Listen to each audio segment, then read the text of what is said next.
Saudara pendengar yang kami kasihi dimanapun Anda berada, Anda kembali bersama kami dalam acara Telaga, Tegur Sapa Gembala Keluarga. Acara ini diselenggarakan oleh Lembaga Bina Keluarga Kristen atau LBKK bekerja sama dengan radio kesayangan Anda ini. Saya, Daniel Irot, akan berbincang-bincang dengan Bapak Penginjil Sindunata Kurniawan, MK. Beliau adalah seorang pakar dalam bidang konseling keluarga. Perbincangan kami kali ini tentang anak kugei bagian kedua. Kami percaya acara ini pasti bermanfaat bagi kita sekalian. Dari studio kami mengucapkan selamat mengikuti. Pak Sindu, kalau melihat pembicaraan anak kugei bagian yang pertama, apa yang Pak Sindu bisa review kembali sehingga ini boleh menolong para pendengar untuk bisa mengikuti bagian kedua ini? Di bahasan yang pertama, kita melihat tentang respons yang keliru ketika orang tua mengetahui anaknya gay atau lesbian, yaitu sikap-sikap reaktif, memarahi, kemudian menekan, memaksa menikah, memaksa ke dokter, dan berbagai hal. Sementara respon yang benar adalah yang pertama, buanglah kemarahan kepada Allah, agar tidak berimbas kepada anak atau pasangan. Yang kedua, carilah rekan-rekan, khususnya saudara-saudara seiman, keluarga Allah, untuk mencurahkan isi hati dan menerima dukungan.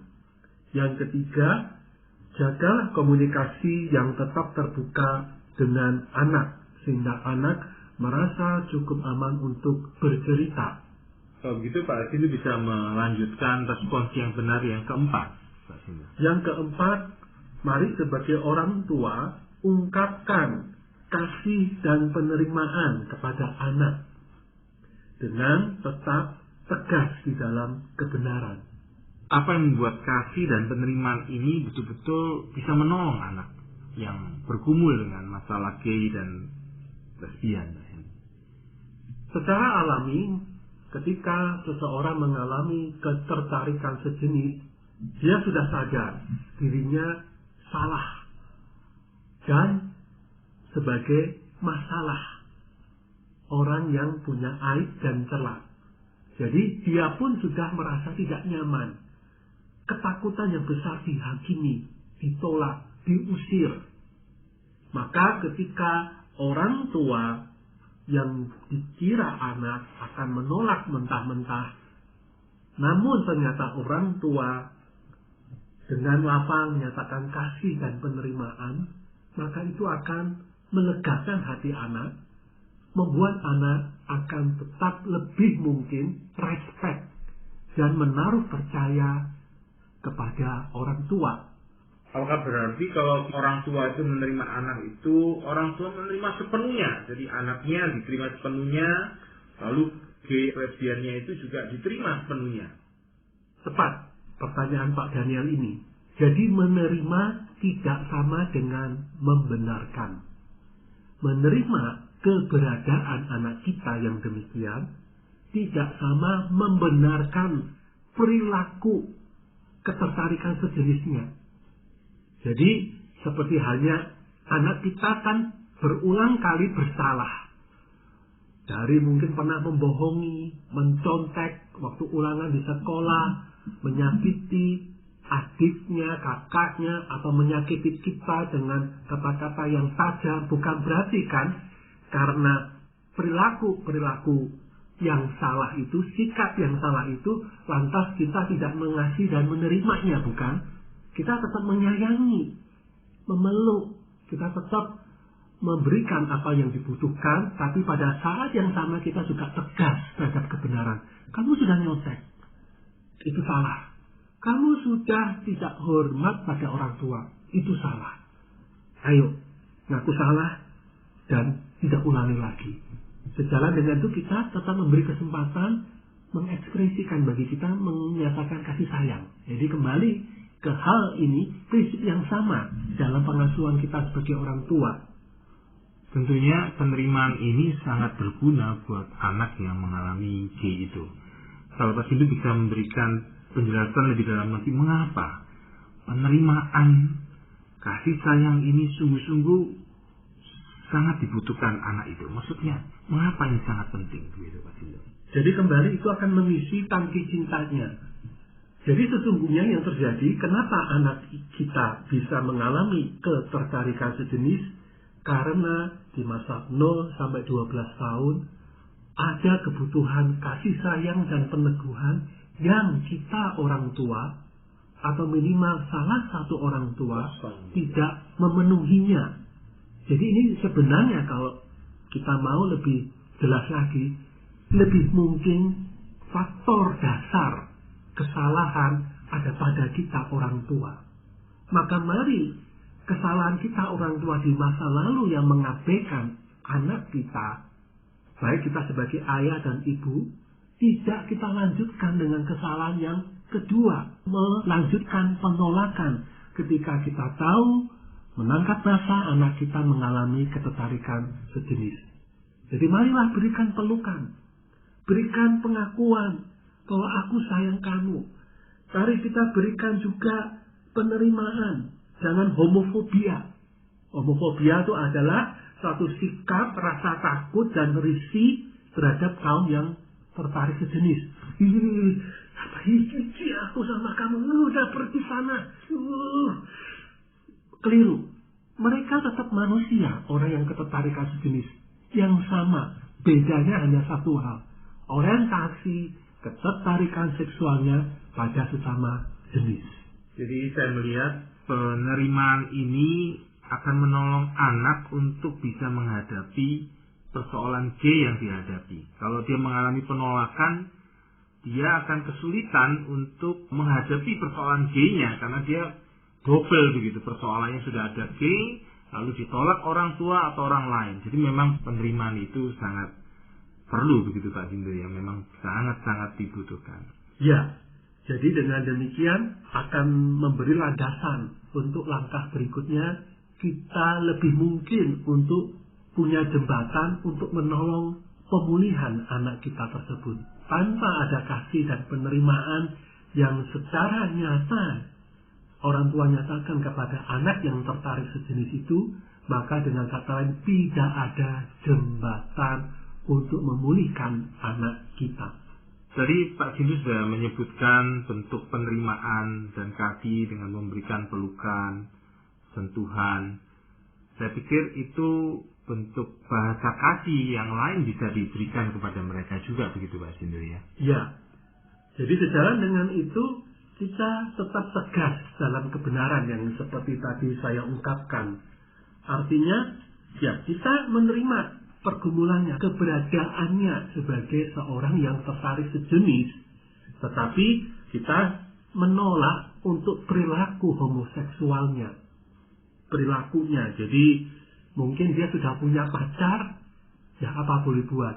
Kita ngomong ya, papa, mama, ayah, ibu mengerti pergumulanmu dan kamu sampai punya pacar sejenis. Ya, sebenarnya dalam hati papa dan mama tidak setuju dengan perilakumu, apalagi perilaku seksualmu.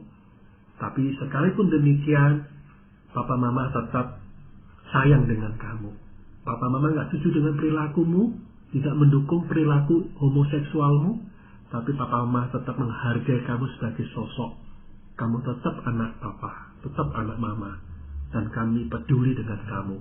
Nah, inilah yang kita perlu nyatakan sekaligus. Kasih dan penerimaan berdampingan dengan kebenaran.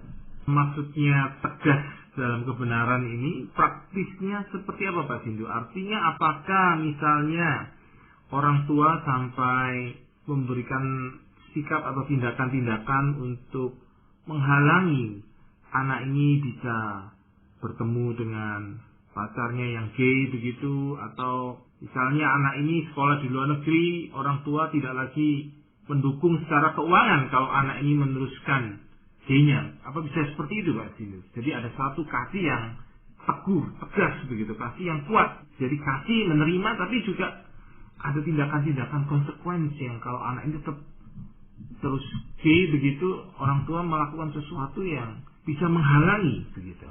Untuk kasus ketertarikan sejenis, kita ada perlakuan yang berbeda untuk kasus-kasus yang lain.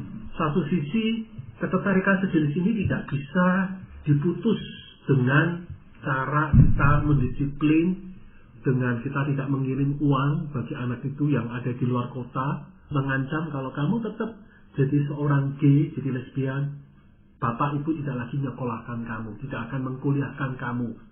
Itu enggak mempan. Itu sudah telanjur basah. Bagian dari struktur jiwanya. Jadi langkah yang tepat, sikap, kasih dan penerimaan berbarengan dengan tegas dalam kebenaran adalah, oke, kamu mau ketemu pacarmu, ya kita izinkan. Karena toh kalau kita pun tidak mengizinkan, dia akan tetap ketemu pacarnya, backstreet. Langkah di belakang punggung kita. Dan berarti semakin liar, semakin kita tidak akan tahu perkembangannya. Dan dia bisa keluar dari rumah. Dan kemudian dia bisa melakukannya dengan bebas di luar. Jadi lebih baik kita mengatakan, oh kamu pacar, oke. Ya tentu hati kita hancur gitu ya. Tapi kita bisa buat batasan, papa tidak bisa atau mama tidak bisa mengizinkan pacarmu menginap di rumah ini. Maaf. Jadi kalau kamu menemunya di luar, silahkan. Dia bertamu, papa mama terima. Jadi kalau dia bertamu, kita bahkan boleh undang, ajak makan. Ya, kita ajak makan keluarga di rumah kita untuk menjalin pertemanan, persahabatan. Kembali tujuannya bukan membenarkan, tapi kita membangun jalinan relasi untuk menjembatani kemungkinan penyembuhan, pemulihan secara mendasar bagi anak kita, dan mungkin dalam anugerah Tuhan, Tuhan memakai kita untuk menolong kekasih pacar anak kita tersebut. Jadi memang ada satu ketegasan yang kuat di sini ya. Jadi salah satu contoh misalnya juga termasuk tidak mengizinkan anak untuk tidur di pacarnya yang gay begitu, Pak Sindo ya. Jadi selain daripada menolak anak itu tidur di rumah begitu. Maksud saya tidak mengizinkan anak tersebut membawa pacarnya tidur di rumah kita. Tapi perkara anak ini mau menginap tidur di rumah pacarnya, dan itu sudah terjadi sebelum-sebelumnya, kita nggak bisa menghalangi. Itu terutama ketika anak itu sudah lulus SMA, usia sekolah atau usia kerja. Apalagi dia sudah di rumah kita tentunya. Wah, semakin kita nggak bisa menghalangi. Jadi poinnya adalah di rumah kita ini. Di rumah kita sebagai orang tua kita memberi batasan teritori. Kami menerima kamu, kami menerima pacarmu. Tapi kami tidak membenarkan perilaku kalian. Kalian kalau masuk rumah kami tetap menerima, kami mengasihi. Tapi kami tidak mengizinkan kalian untuk tidur. Ya, di satu kamar di rumah ini. Itu satu cara usaha kita orang tua memberi batasan. Jadi anak lebih bisa mengerti batasan-batasan yang orang tua miliki begitu ya. Dengan harapan anak pun bisa melihat perilaku yang salah. Itu yang saya lihat di langkah kelima, yaitu tegas dalam kebenaran ini Pak Sindu. Kemudian langkah keenam apa yang Pak Sindu bisa bagikan? Langkah berikutnya adalah sebagai orang tua, mari bertumbuhlah dalam relasi dengan Tuhan dan tubuh Kristus. Kenalilah relasi-relasi yang keliru di masa lalu. Temukan akar masalah kita dan akar masalah anak kita. Akuilah kelalaian dan dosa kita di masa lalu dan terimalah dukungan.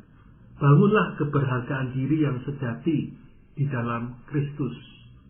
Sangat menarik ini Pak Sindu untuk melihat bertumbuh dalam relasi dengan Tuhan dan dalam tubuh Kristus. Apa hal yang penting di sini Pak Sindu untuk orang tua terus bertumbuh dalam relasi dengan Kristus dan dengan tubuh Kristus? Jadi kembali ada sisi dari kita orang tua yang memberikan fondasi anak kita bertumbuh menjadi sosok yang tertarik sejenis. Kontribusi yang negatif dalam diri kita tanpa disadari, inilah yang perlu kita kenali. kita angkat ke permukaan, dipulihkan, untuk kemudian memperbesar kemungkinan kita untuk menolong anak kita dalam keterpurukannya. Jadi ada hubungan sebab akibat. Anak gay, anak lesbian, anak tertarik jenis karena orang tua yang mengalami hambatan internal dalam dirinya. Ketika pun anak sudah dewasa dan sudah menetap ketertarikan sejenisnya ini, orientasi seksualnya, orang tua tetap punya kuasa untuk menolong anak terangkat dari keterpurukannya, yaitu dengan cara orang tua mempersembuhkan diri, maka itu akan memperbesar kemungkinan anak kita bertumbuh pula dari keterpurukannya untuk keluar dari belenggu ketertarikan sejenisnya itu. Ya, sangat menarik ya. Kalau orang tua bertumbuh, ini akan memberikan dampak kepada anak juga ikut bertumbuh juga, begitu ya. Ya. Tadi disebutkan tentang kenali relasi-relasi yang keliru di masa lalu. Apakah ini berkaitan dengan mungkin orang tua itu bersifat otoriter, relasi-relasi demikian begitu yang akhirnya membawa anak bisa menjadi gay? Bagaimana penjelasannya Pak? Gitu, tentang kenali relasi-relasi yang keliru di masa lalu, akar masalah. Bermacam-macam Pak Daniel kemungkinannya. Sebagian orang tua dominan, baik ayah yang dominan atau sebaliknya ibu yang dominan. Apa pengertiannya Pak? Artinya dominan itu ya tadi mendominasi, mengarah ke otoriter itu tadi. Ya, jadi orang tua menjadi misalnya ayah yang bengis, ayah yang galak, ayah yang selalu menuntut dan minim apresiasi penghargaan kepada anak. Ini yang membuat faktor yang anak kita bisa mengalami ketertarikan sejenis. Atau sebaliknya, jadi biasanya kalau ayah dominan, ibunya yang pasrah, bongkoan, sangat pasif, sangat penurut. Atau sebaliknya, ibu yang dominan, cenderung otoriter, ayahnya yang pasif, yang pasrah, bongkoan. Nah inilah yang masing-masing perlu diperbaiki, dipulihkan. Atau sebaliknya, tidak ada yang otoriter, misalnya ayahnya ayah yang pasif, ibunya ibu yang akhirnya mengisi kebutuhan tangki cinta sang anak dengan kasih sayang yang cukup baik. Tapi ayahnya yang sangat pasif, yang tidak bergaul secara emosi dengan anak laki-lakinya, sehingga anak laki-lakinya tumbuh dalam ketertarikan sesama lelaki. Nah inilah yang butuh diagnosa, butuh mendiagnosis akar masalahnya. Ini bisa ditolong salah satunya tentu lewat proses konseling mendalam dari konselor yang berkompeten akan menolong memahami akar masalah dari masing-masing pihak orang tua. Dan ini apalagi didukung dengan komunitas tubuh Kristus yang baik, yang fungsional, yang berperan seperti yang Tuhan mau, maka ini akan menolong proses orang tua untuk masuk kepada fase kedukaan. Ternyata aku begini ya. Aduh, hancurnya hatiku. Ternyata aku selama ini salah begitu mendalam. Aku pikir gak apa-apa, yang penting aku kerja. Yang penting aku memperhatikan anak dari segi finansial. Pokoknya diberikan sekolah yang baik, diantar ke sekolah minggu dan gereja yang baik. Aku pikir itu cukup, ternyata itu belum apa-apa. Ada kemarahan, kekecewaan pada diri orang tua itu sendiri. Nah, ini juga butuh proses penyembuhan dan pemulihan. Maka dengan konseling mendalam, dengan komunitas tubuh Kristus yang baik, proses pemulihan orang tua akan berjalan dengan optimal dengan dukungan keluarga Allah. Keberhargaan yang sejati di dalam itu pun dibangun. Jadi dia tidak reaksioner kepada anak. Kamu memalukan, kamu ini telah membuat kita tidak lagi jadi keluarga yang utuh. Kita mengkambing hitamkan anak kita sepenuhnya. Nah ini tidak terjadi kalau orang tua bertumbuh dari sisi-sisi kehancurannya. Hal yang lain lagi disebutkan itu membangun keberhargaan diri yang sejati di dalam Kristus. Ini memang luar biasa sangat menolong nih Pak Sindu ya. Ya. Bagaimana dengan langkah berikutnya Pak Sindu? Langkah berikutnya, tetaplah setia mendoakan, tetap berharap kepada Tuhan dan perbaiki relasi dengan anak. Pahamilah bahwa kesalahan pengasuhan di masa lalu bukan berarti tamat riwayat sama sekali. Ada jalan kelepasan dari belenggu homoseksualitas. Dan terbukti sudah ada sekian orang yang berhasil keluar dari belenggu ketertarikan sejenis ini. Maksudnya pergumulan untuk bisa tetap setia, berharap kepada Tuhan dan memperbaiki relasi dengan anak, Pak Sindu? Ya, termasuk di dalamnya Pak Daniel, orang tua perlu bersedia dengan sepenuh hati meminta maaf kepada anak. Minta maaflah untuk hal-hal yang memang orang tua tidak kerjakan. Baik terutama sebagai ayah melalaikan anak laki-lakinya, atau ayah yang bengis kepada anak laki atau anak perempuannya, ibu yang terlalu dominan misalnya, ibu yang menjadikan anaknya itu seperti pasangannya secara emosi. Jadi ada kalanya ayah tertentu tidak berfungsi dalam keluarga, dalam soal ekonomi atau soal memenuhi kebutuhan emosi sang ibu. Akhirnya ibu curhat kepada anaknya. Tanpa sadar terjadi semacam incest secara emosional. Baik kepada anak perempuannya atau kepada anak laki. Untuk ini pun sang ibu perlu minta maaf. Telah menjadikan anak tong sampah emosinya yang seharusnya disalurkan kepada pasangan. Dan kalau pasangan tidak berfungsi, harusnya datang ke konselor atau ke rekan-rekan sesama orang dewasa di tubuh Kristus. Minta maaflah. Bersedialah tampil rentan di depan anak. Dengan kita mengakui kesalahan dan kerentanan kita di depan anak, maka itu akan memberi jembatan rekonsiliasi dengan anak. Anakku merasa, oh bukan hanya aku yang hancur, orang tuaku juga hancur dan mau mengakuinya. Maka akan memberi landasan untuk bisa saling menerima. Dan anak akan merasa jauh lebih aman dengan orang tua yang mau tampil rentan. Ya, sangat menarik kalau orang tua bisa berani tampil rentan gitu ya. Jadi itu juga akan menolong dia bisa bersahabat begitu dengan anaknya, Pak Sindu ya. Ya, dan dengan demikian nanti anak tidak merasa digurui, dituntut. Karena berarti ketika orang tua mau minta maaf dan bersedia mengakui kesalahan-kesalahannya dan dengan demikian tampil rentan, maka duduk sama rendah, berdiri sama tinggi. Ketika orang tua mau jalani konseling, maka itu akan juga memberi inspirasi kepada anak. Oh, orang tuaku yang sudah usianya jauh lebih tua, mau konseling mendalam, mau menerima proses pemulihan. Kenapa tidak aku yang lebih muda juga mau ikuti jejak teladan yang baik dari orang tuaku ini. Jadi itu memberi inspirasi bagi sang anak. Ya, tentunya orang tua mempunyai juga tahapan-tahapan ya ketika dia mengalami duka cita begitu Pak Sindu ya. Betul.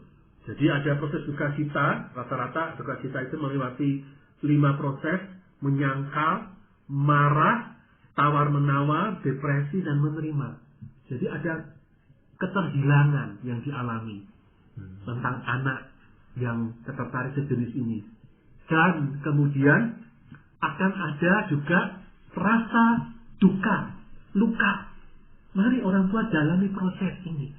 Jadi bukan hanya anak yang bermasalah, yang berduka, tapi orang tua pun mengalami, jalani proses itu. Libatkan Allah, libatkanlah tubuh Kristus.